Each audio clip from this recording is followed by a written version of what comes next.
दोस्तों, तुर्की रसिया और यूरोप में फैला एक ट्रांस कॉन्टिनेंटल देश है जो कि नेटो का मेंबर भी है और नेटो में अमेरिका के बाद दूसरी सबसे बड़ी फौज तुर्की के पास है। तुर्की ने अन्य नेटो मेंबर के साथ मिलकर अमेरिका, जर्मनी, इटली आदि की मदद से अपनी मिलिट्री को काफी ताकतवर बना लिया है। अमेरिका और सोवियत यूनियन के बीच कोल्ड वार के दौरान भी तुर्की एक फ्रंट लाइन अमेरिकन सहयोगी देश था और आज भी करीबन 9020 स्टीवन न्यूक्लियर ग्रेविटी बॉम्ब तुर्की के अंदर अमेरिकन व तुर्किश एयरबेस पर तैनात हैं। लेकिन रसिया से S-400 एयर डिफेंस सिस्टम खरीदने के बाद अमेरिका व यूरोपीय देशों ने तुर्की पर कई सारे प्रतिबंध और आर्म्स एम्बार्गोस भी लगा दिए। हालांकि इससे फायदा तुर्की को ही हुआ। उन्होंने जमकर अपनी घरेलू हथियार इंडस्ट्री को सपोर्ट किया और आज सैकड़ों नए नए वेपन्स प्रोग्राम तुर्की में चल रहे हैं जिनके रिजल्ट चौंकाने वाले हैं। कई तुर्किश हथियार काफी शानदार परफॉर्मेंस दे रहे हैं। तुर्की अब यह चाहता है कि उस पर लगाए गए प्रतिबंध जल्द से जल्द हटा लिए जाएं ताकि वह अपने घरेलू हथियारों में कुछ विदेशी तकनीक को शामिल कर उन्हें और भी घातक बना सके और अन्य देशों को भी बेच सके। वैसे तो तुर्किश आर्मी, नेवी व एयरफोर्स के लिए आने वाले सालों में कई नए मॉडर्न तकनीक के एडवांस व घातक हथियार तैयार किए जा रहे हैं, लेकिन इस वीडियो में हम बात करने वाले हैं तुर्किश मिलिट्री के पास वर्तमान में मौजूद टॉप 10 बेहतरीन हथियारों के बारे में। साथ ही जानकारी पसंद आए तो वीडियो को लाइक एंड शेयर करते हुए चैनल को सब्सक्राइब करना ना भूलें। अब चलिए शुरू करते हैं। अमेरिका के बाद दुनिया में तुर्की ही एक ऐसा देश है जो सबसे ज्यादा F-16 ऑपरेट करता है, जिसके पास 100 से ज्यादा F-16 एयरक्राफ्ट अलग अलग पर्पस के लिए इस्तेमाल किए जाते हैं। तुर्की ने न सिर्फ अमेरिका के बाद दुनिया में दूसरा सबसे ज्यादा फाइटर जेट ऑपरेट करने वाला देश है, बल्कि दुनिया के उन चुनिंदा देशों में से एक है जो अपने ही देश में F-16 एयरक्राफ्ट की मैन्युफैक्चरिंग कर सकते हैं। और इस प्रोग्राम के अनुभव के दम पर तुर्की आगे अपना खुद का 5th जनरेशन एयरक्राफ्ट भी बनाने जा रहा है। इस दौरान अपनी एयर पावर की कमी को पूरा करने के लिए अमेरिका से 35 की कैंसलन डील के एवज में अधिक F-3 लेने वाले हैं। इसके बाद पूर्व फैंटम 2 फाइटर बॉम्ब जेट तुर्की लंबे समय से एयरफोर्स फैंटम बॉम्बर एयरक्राफ्ट का इस्तेमाल कर रहा है और इसके कुछ वर्जन जो उन्होंने अपनी जरूरतों के हिसाब से अपग्रेड भी किया है। तुर्की इनका इस्तेमाल कुर्दिश मिलिटेंट के खिलाफ कई बार कर चुका है। अब यूं तो एयरक्राफ्ट काफी पुराना हो चुका है, लेकिन खबरें ये भी हैं कि तुर्की साल 2030 तक इन्हें इस्तेमाल कर सकता है, जब तक कि वह अपने खुद के एयरक्राफ्ट नहीं बना ले सकता। और इसके बाद उबंटू नाइट 80 एक ही तुर्की और इटली द्वारा बनाया गया यह एक बेहतरीन ट्विन इंजन अटैक हेलीकॉप्टर है जो कि हार्ट एंड हाईजैक पहाड़ों, दर्रों जैसे विषम इलाकों के लिए स्पेशल अटैक हेलीकॉप्टर माना जा रहा है। अमेरिका की अपाचे 6-4 अटैक हेलीकॉप्टर की तरह ही यह भी कई प्रकार के bomb, rocket, air to air व एंटी टैंक मिसाइल को फायर कर सकता है। इस हेलीकॉप्टर की अधिकतम रफ्तार 281 किलोमीटर प्रति घंटा व ऑपरेशनल रेंज करीबन 537 किलोमीटर तक बताई जाती है। बात लियोपार्डी टैंक्स, ये जर्मन टैंक्स दुनिया के अलग अलग हिस्सों में अपनी ताकत दिखा चुके हैं और दुनिया के सबसे बेहतरीन टैंक में से एक हैं, जिन्हें कई देशों ने जर्मन से सेकंड हैंड कंडीशन में खरीदा। तुर्की के पास भी करीबन 600 से ज्यादा लियोपार्ड 1 और पार्ट 2 मैन पेट्रोल टैंक रेसू हॉर्स पावर डीजल इंजन के साथ यह tank advance composite matrix armour cell.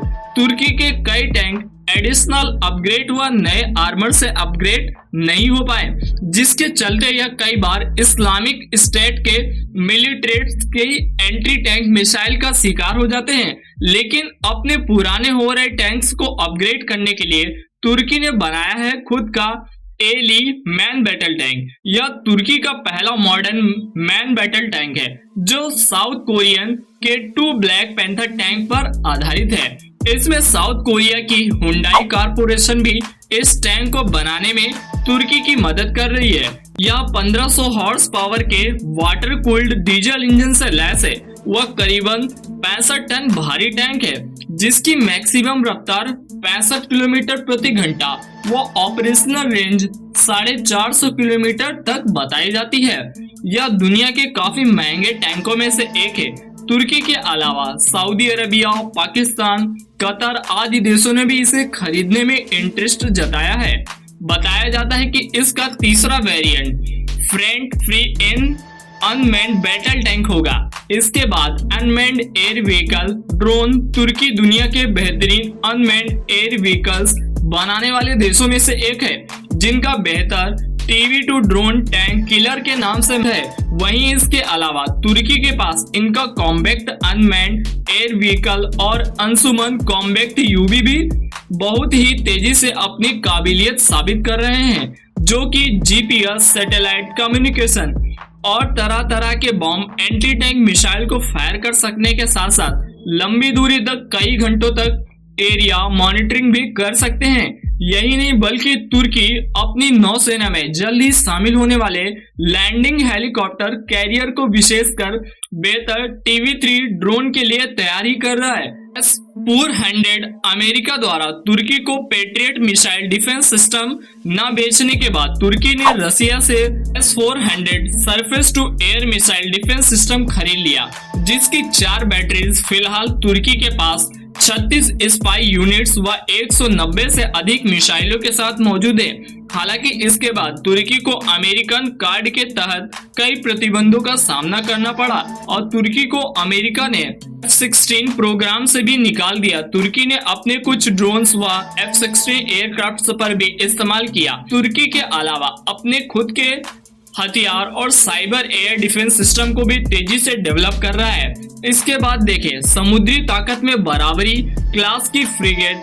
यह तुर्किश नेवी की सबसे आधुनिक युद्धपोतों में से एक है। यह जर्मन फ्रिगेट है जिसकी 2 यूनियन तुर्की ने जर्मन से रेडी टू यूज कंडीशन में खरीदी है। वह 2 का निर्माण तुर्की ने जर्मनी की मदद से अपने ही देश में किया है। यह फ्रिगेट डीजल और गैस दोनों ही पर चल सकती हैं। इनकी अधिकतम रफ्तार 59 किलोमीटर प्रति घंटा व ऑपरेशनल रेंज 7600 किलोमीटर तक बताई जाती है। इनमें से कई तरह की सरफेस टू एयर मिसाइल व American harpoon antiship missile fire की जा सकती हैं। इन पर एक हेलीकॉप्टर भी तैनात किया जा सकता है। इसके बाद 2 इन सबमरीन्स। तुर्की यूरोप व मेडिटेरियन में सबसे ज्यादा सबमरीन रखने वाला देश है, जिनके पास 12 सबमरीन है। टाइप 209 सीरीज की जर्मन सबमरीन है। हालांकि यह काफी पुरानी हो चुकी है, जिनमें से 4 पर अभी रीफिटरिंग का काम चल रहा है, तो वहीं करीब 6 को टाइप 2 पोर्ट क्लास की सबमरीन से रिप्लेस किया जाएगा, जिनमें एयर इंडिपेंडेंट प्रोपल्सन तकनीक भी शामिल होगी। और अब आखिर में बात करें तो तुर्की के पहले हेलीकॉप्टर कैरियर या एम्फीबियस असॉल्ट शिप अनादोलू 400 की यह 232 मीटर लंबा एयरक्राफ्ट कैरियर होगा, जिस पर तुर्की अपनी 4 T-1 नाइट हेलीकॉप्टर्स या करीबन 30 से 40 TB ड्रोन्स तैनात कर सकता है। यह करीब 17,000 किलोमीटर की लंबी दूरी तक कई प्रकार के ऑपरेशंस को अंजाम दे पाएगा, जो तुर्की की नेवी का एक फ्लैगशिप होगा। इसकी कमीशनिंग इस साल के अंत तक हो जानी चाहिए थी, लेकिन क्योंकि इस पर एक नहीं की जाएगी, इसलिए तुर्की ने इसे अपने TB3 ड्रोन के लिए अपग्रेड कर रहा है, जो कि अगले साल तक तुर्किश नेवी में शामिल हो सकता है। सूत्र फिलहाल यही हैं। तुर्किश मिलिट्री के टॉप 10 बेस्ट वेपन्स, जो कि वर्तमान समय में तुर्किश आर्मी, नेवी और एयरफोर्स के पास मौजूद हैं। साथ ही जानकारी पसंद आई हो तो वीडियो को लाइक एंड शेयर करते हुए चैनल को सब्सक्राइब करना ना भूलें। जय हिंद।